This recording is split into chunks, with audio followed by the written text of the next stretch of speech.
사랑하는 성도 여러분, 안녕하십니까? 오늘은 새롭게 열리는 요한계시록, 계시록을 통해 보는 역사와 성경 6번째 시간입니다. 성경 본문은 요한계시록 9장 12절에서부터 15장 4절까지에 있는 말씀인데요. 이 시기는 성경에서 말씀하고 있는 가장 큰 환난의 시기입니다.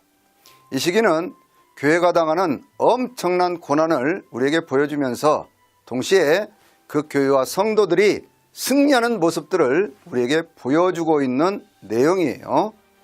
9장 12절에 있는 말씀은 이제 첫째 화는 지나갔으니 이후에 화 둘이 신속히 이르리로다 라고 하는 말씀으로 그렇게 시작을 하고 있습니다. 그래서 요한 사도가 다시 환상을 보게 되는데 유브라다 강가에 네 천사가 모여있는 그러한 모습을 보게 돼요. 여섯째 천사가 나팔을 불 때에 그 가운데 하늘에서 음성이 들려지기 시작하는데 유브라다의 강가에 묶여있는 네 천사를 놓아주라 라는 말씀을 듣지요.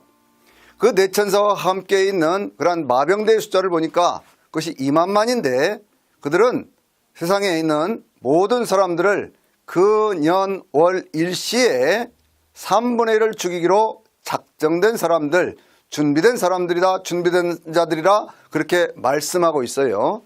그러니까 이 말세지 말에 가장 큰 환난의 때가 되면 사람들이 무수하게 죽임을 당하는 그런 때가 찾아오게 된다. 그걸 말씀하고 있죠.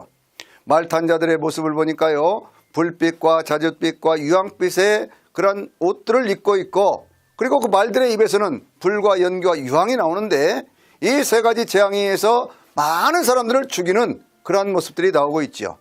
그런데 그 말에 어떤 그러한 모습을 보니까 사자의 그러한 머리와 같은 그러한 모습들을 하고 있고, 그리고 그들의 권세는 입과 꼬리에 있는데 그 꼬리에는 머리가 있어서 그것으로 사람들을 해하더라 그렇게 말씀하고 있어요. 그런데 여기 꼬리라고는 이 단어가 어떤 의미가 있느냐 그러면 이사야서 9장 15절에 있는 말씀 보면 꼬리는 거짓 선자라 그렇게 말씀하고 있거든요. 그러니까 거짓 선자들에 의해서 많은 사람들이 고통을 당하는 그러한 시대가 와요. 그래서 전쟁이 한쪽에서 터지고 그 가운데 배후에서 역사하는 그러한 거짓 선자들에 의해서 악한 영들에 의해서 사람들이 고통을 당하게 되어지는데, 죽임을 당하게 되어지는데 그들은 그때 그렇게 많은 사람들이 죽임을 당하면서 살아남은 자들이 절대로 회개하지 않는 그러한 모습을 보여주고 있습니다.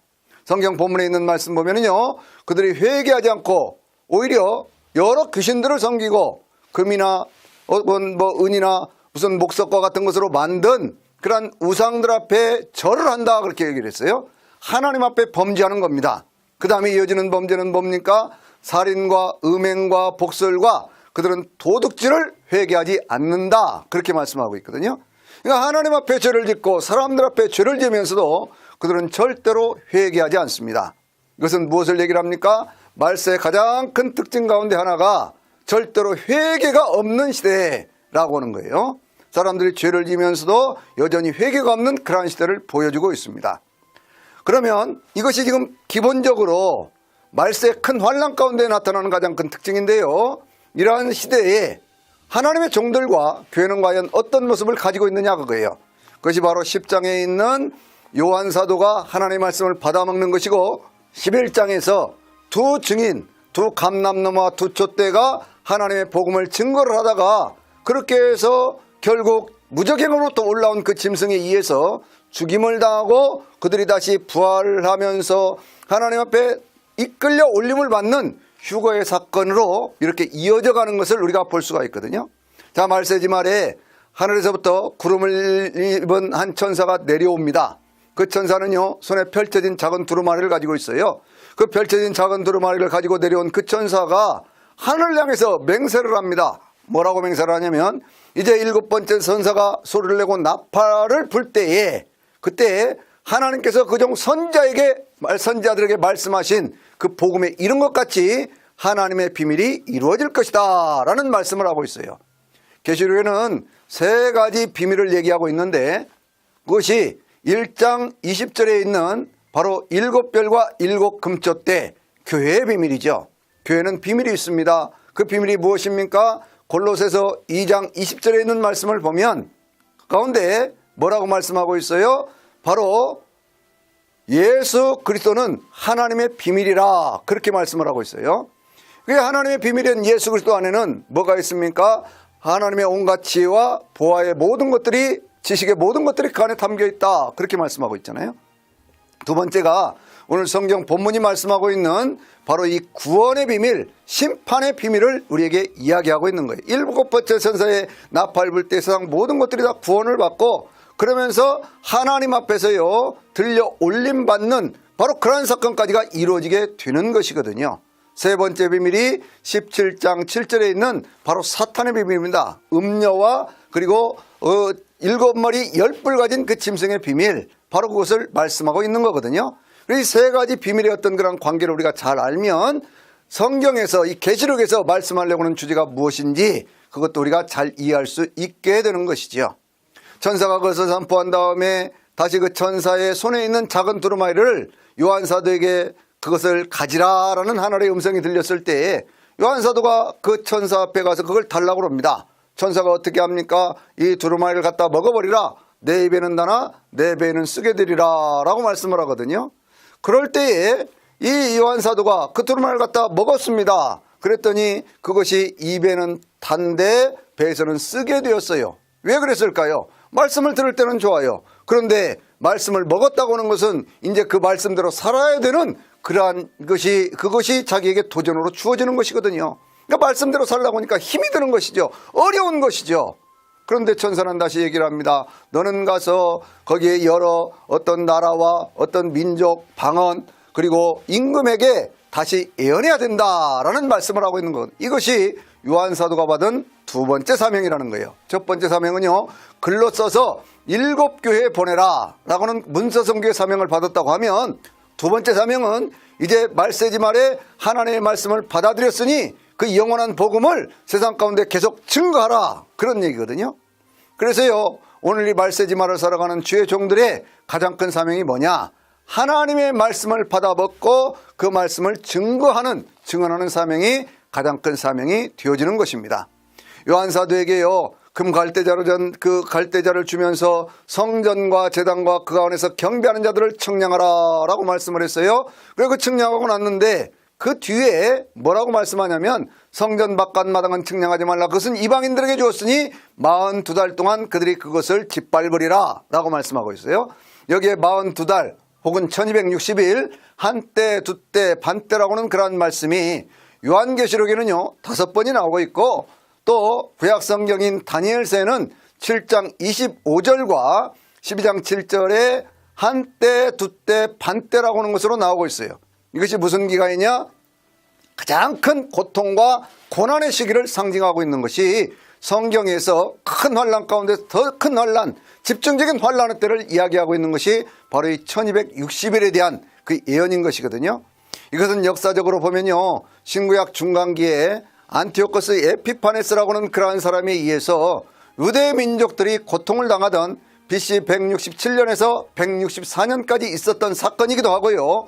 또 신약의 시대에 와서 보면 네로라고 하는 그러한 인물이 64년에 그 지역의 로마 시내에 불을 지르고, 그리고 그가 68년에 죽기까지 바울 사도라든지 베드로 사도가 순교하는 것과 같은 그러한 고난의 때가 찾아왔던 그때이기도 하고요. 오늘 이 계시록이 기록된 그 시절로 보면 이 96년에 지금 이 사도 요한이 반모섬에 와 있는데 그 앞에 있는 모든 어떤 그러한 고난의 때, 많은 사람들이 순교를 당하는 그러한 때를 상징하고 있는 그 시기이기도 한 거예요. 그러한 시기에 두 감람나무 두 촛대 사명을 받은 두 증인들이 하나님의 복음을 증거를 하거든요. 계속해서 어떤 여러 가지 기적들을 행하면서 복음을 증거하기 시작했는데, 그런데 그 복음을 증거하는 가운데 그 증언이 다 끝났을 때에 무적행에서부터 한 짐승이 올라와요. 짐승과 서로 싸웁니다. 그 싸움에서 교회가 져버려요. 그래가지고 그들의 시체가, 두 증인들의 시체가 큰 성 길가에 있습니다. 그것은 영적으로 하면 소돔이라고도 하고 애굽이라고 하는 것인데, 바로 그곳에서 그들의 주도 죽임을 당하셨다 그러거든요. 나라와 족속과 백성과 방언들에서 많은 사람들이 나와서, 그래서 이 사람들이요, 그 두 증인의 시체를 바라보면서 그러면서 그들이 스스로 그것을 막 구경하는 그러한 때가 찾아온다. 교회가 다 없어져 버리고 예수 믿는 사람도 없는 것 같고 성도들은 다 시험당해서 사라져버린 그러한 시대가 찾아오게 되는 거예요. 이때가 가장 큰 환란의 때거든요. 그런데 그 두 사람의 증거를 누구라고 얘기를 하느냐 그러면 성경에 보니까 두 선지자 이렇게 얘기를 하고 있어요. 그러니까 말세지 말에는요, 두 감람나무 두 촛대의 사명을 감당하는 그러한 사람들이 있다는 거예요. 하나님의 복음을 증거를 하고 그러다가 순교를 당하는 그러한 주의 종들도 있고, 또 서머나교회라든지 빌라델피아 교회 같이 작은 교회이기는 하지만 그러나 끝까지 자기들이 죽기까지라도 하나님의 복음을 전하고, 그리고 자기가 죽는 순간까지라도 그 믿음을 지키고 적은 능력을 가졌으나 주의 이름 부인하지 않고 주의 이름 붙들고 승리하는 그러한 종들의 역사가 있다는 거예요. 이 두 선지자들이 땅에 있는 사람들을 괴롭게 합니다. 왜요? 계속 그들의 메시지는 회개하라는 거거든요. 예수 믿는 바른 믿음을 가져야 영원한 삶을 살 수 있다는 거거든요. 세상에 있는 사람들이 그거 좋아합니까? 회개하라고 그러는데요. 그러니까 그들이 그것을 구경하는 3일판의 역사가 있어요. 그런데 이 말씀 속에는 깊은 뜻이 있죠. 왜냐하면 1261이라고는 그 긴 기간이, 그것이 3일반이라고는 그러한 짧은 어떤 정말 모든 것들이 다 사라져버린 것 같은 그러한 시간, 그거는 거기에 비유해보면 짧은 시간이다 그거예요. 그러니까 낙심할 이유가 없는 거예요. 사흘 반이라는 거예요. 사흘 반이 지난 뒤에 어떻게 됐습니까? 거기에 성경에 있는 말씀 보니까요, 하나님께로부터 생기가 그들 가운데 들어가기 시작합니다. 그들이 두 발로 일어났어요. 하늘에서 음성이 들립니다. 이리로 올라오라는 음성이 들렸어요. 그들이 구름을 타고 하늘로 하나님 앞에 올려졌습니다. 그 내용을 우리가 흔히 성경에서 말씀하는 들려 올림받았다, 휴거했다라는 얘기예요. 그것이 고린도전서 15장 51절 이하에도 있고요, 데살로니가전서 4장 13절 이하에도 있는 말씀들이 똑같은 내용들인데, 그것이 구체적으로 보여지는 것이 언제 어떻게 해서 그렇게 되는 것이냐라고 하는 것이 바로 이 계시록 11장 11절과 12절에 있는 말씀이에요. 그렇게 해서 그렇게 된 다음에 그들 가운데 여러 가지 어떤 또 재앙이 쏟아지기 시작하고, 그러면서 하늘로부터 음성이 들려집니다. 이제 둘째화가 지나갔으니 셋째화가 이르리로다라는 그러한 말씀과 더불어서요, 11장 15절에 있는 말씀 보니까 일곱 번째 천사가 나팔을 불 때에 우리 하나님과 그의 그리스도의 나라가 이루어졌다고는 선언이 이루어지게 돼 있어요. 그럴 때 거기에서 하나님 앞에 있던 입사장로들이 엎드려 경배하면서 하나님 앞에 막 찬양하는 그러한 모습들이 나오는데, 그럴 때요, 이방 족속들이 하나님을 떠난 그러한 자들이 모두 다 하나님을 대적하게 됩니다. 하나님의 진노가 그들 가운데 내려오지요. 죽은 자들을 심판합니다. 그런데 여기 정말 귀중한 말씀 하나가 있어요. 그 11장 18절에 있는 말씀인데, 하나님께서 이렇게 말씀을 하십니다. 종 선지자들과 성도들과 작은 자나 큰 자나 하나님의 이름을 경외하는 자들에게 하나님께서 상을 주신다라는 말씀이 그 가운데 나오고 있어요. 여러분, 이 말씀을 깊이 한번 생각을 해보세요. 큰 것 때문에 상을 주신다가 아닙니다. 작으니까 무시한다 그런 얘기가 아니에요. 크고 작은 것을 다 넘어서서 하나님의 이름을 경외하는 하나님의 종들, 하나님의 말씀을 증거하는 선지자들과, 그리고 그 믿음을 굳건하게 지켜서 성결한 믿음을 가진 성도들에게 하나님은 상을 주신다는 거예요. 각 사람의 행위대로 갚아주시는 하나님의 은혜가 바로 여기에 있습니다. 그러므로 오늘 저나 여러분은 섬기는 교회에 하는 사역의 크고 작음이 아니라 내가 오늘 하나님을 참으로 경외하느냐라고 하는 것에 생명을 걸고 믿음을 지켜야 될 줄로 믿습니다. 하나님의 성전이 열리고요, 그러면서 거기에 막 여러 가지 어떤 그러한 역사들이 일어날 때 하늘에서 또 다른 이적이 보이기를 시작을 합니다. 그것은 뭐냐면 12장에는요, 왜 이러한 고난이 찾아왔는가 라고 하는 것을 우리에게 보여주는 그러한 말씀들인데, 12장에 있는 그러한 말씀들을 보면은요, 하늘에서 해를 옷 입은 그러한 여자가 내려와요. 머리에는 12별의 면류관이 있고 발에는 달이 있는데, 이 여자가 누구냐? 바로 교회지요. 구약의 교회는 예수님을 낳았고 신약의 교회는 예수를 믿는 성도들을 낳았습니다. 그 교회의 모습을 상징하고 있어요. 그런데 그 교회를 핍박하는 용의 모습이 또 나오고 있죠. 7머리 10뿔 가진 그러한 용의 모습이 거기에 나오면 하늘의 별 3분의 1을 끌어다가 땅에 던져버립니다. 여자는 아이를 낳았습니다. 그 여자는 그 아이는 하늘로 올림을 받았어요. 그럴 때에 그 여자를 용이 핍박하려고 그러니까 그 여자는 광야의 자기 곳으로 가게 되어지는데, 바로 거기에서 1260일이라는 기간을 하나님께서 그를 양육하기 위해서 한때 두때 반때를 양육하기 위해서 준비한 장소가 바로 거기에 있었습니다. 그러니까 하나님께서는요, 어떤 핍박이 찾아올 때 그 핍박 가운데 교회가 넘어지도록 그냥 놔두시지 않는다는 거예요. 그 속에서 오히려 교회를 보호하시는 하나님의 은혜와 하나님의 역사가 바로 거기에 있는 줄로 믿습니다. 하늘의 전쟁이 터집니다. 미가엘 하나님의 천사장과 그 사자들과 그리고 용과 그의 사자들, 사탄과 그의 졸개들이 서로 맞싸움을 했어요. 그 싸움에서 용과 그의 사자들이 이기지를 못하고 그들이 땅으로 떨어지는 역사가 나타나게 되는 거예요. 사탄, 마귀라기도 하고 또 엔용, 에뱀이라고 하는 그 마귀가 하나님 앞에서 늘 형제들을 참수하던 그가 하나님 앞에서 전쟁 가운데 이기지를 못하고 땅으로 떨어지는 그러한 역사가 나타납니다. 그때 하나님 앞에 개가를 부르죠. 이제 우리 하나님의 어떤 구원과 능력과 나라와 그리스도의 권세가 이루어졌도다. 할렐루야 찬양을 하면서 그들 가운데 우리 형제들도 그를 이겼다 그렇게 말씀합니다. 여기에요, 성도들이 마귀를 이길 수 있는 세 가지 무기가 성경에 나오고 있어요. 그것이 뭐냐고 하면 그들이 마귀를 어떻게 이겼느냐 그랬더니 어린 양의 피로 이겼다 그렇게 말씀하죠. 첫째는 어린 양의 피예요. 예수 그리스도의 보혈이 능력입니다. 두 번째는 그들이 자기들이 증언하는 말씀으로 이겼다 그렇게 말씀하지요. 늘 우리의 입술에는 뭐가 있어야 돼요? 하나님의 말씀이 있어져야 되는 겁니다. 셋째는 그들은 죽기까지 그들의 목숨조차 아끼지 않았다라고 말씀하거든요. 순교자적인 그러한 믿음, 끝까지 믿음을 지키면 어떤 마귀의 시험이 있다고 할지라도 그 시험도 이기게 될 줄로 믿습니다. 마귀가 땅으로 내쫓겨가지고요, 여러 가지 모양으로 이 여자를 핍박을 하고 그리고 이 여자를 없애려고 그러지만 여자를 하나님께서 여전히 지키시는 그러한 모습을 보여주고 있지요. 그런데 그렇게 그 교회를 지키시는 그 주님의 은혜 가운데서 마귀가 무엇을 하느냐? 바다의 모래 위에 서서 하나님의 계명을 지키고 예수의 증거를 가진 자들과 싸우려고 바다 모래 위에 서 있더라 그렇게 말씀을 하고 있거든요. 그래서 교회를 핍박하는 두 가지 세력이 거기에 나오고 있는 거예요. 마귀가 누구를 동원하느냐 그러면 그 가운데 바다에서 올라온 짐승 하나를 동원하고 땅에서 올라온 짐승 하나를 동원하는 거거든요. 바다에서 올라온 짐승은 뭐냐 그러면 이것은 적그리스도적인 권력을 가진 그러한 그 권력자이기도 하고 그리고 그것은 하나님을 대적했던 모든 그 세상 가운데 있었던 그러한 나라들을 상징하기도 합니다. 그래서 그러한 나라들에게 짐승이 뭘 줘요? 자기의 능력과 권세와 큰 권세, 자기의 능력과 나라와 큰 권세를 그에게 주니까 짐승이요 어떤 일을 하기 시작합니까? 성도들과 싸워 이기고 하나님의 이름을 모독하고 성도들을 모독하면서 그들을 사로잡아가기도 하고 칼에 죽이는 그러한 역사들이 나타나고 있는 거예요.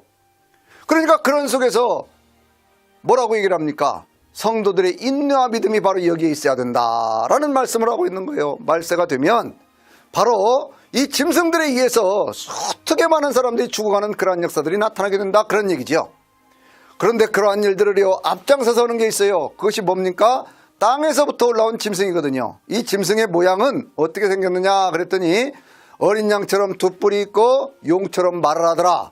거짓 선지라는 것을 우리에게 보여주고 있어요. 첫째 짐승의 모든 권세를 받아서 이적들을 행하면서 사람들을 미혹하고 그 첫째 짐승의 형상을 닮은 우상을 만들어서 그것을 통해서 사람들에게 그 우상을 섬기지 않으면 경배하지 않으면 모두를 다 죽이는 그러한 일들을 하기 시작하는 거거든요.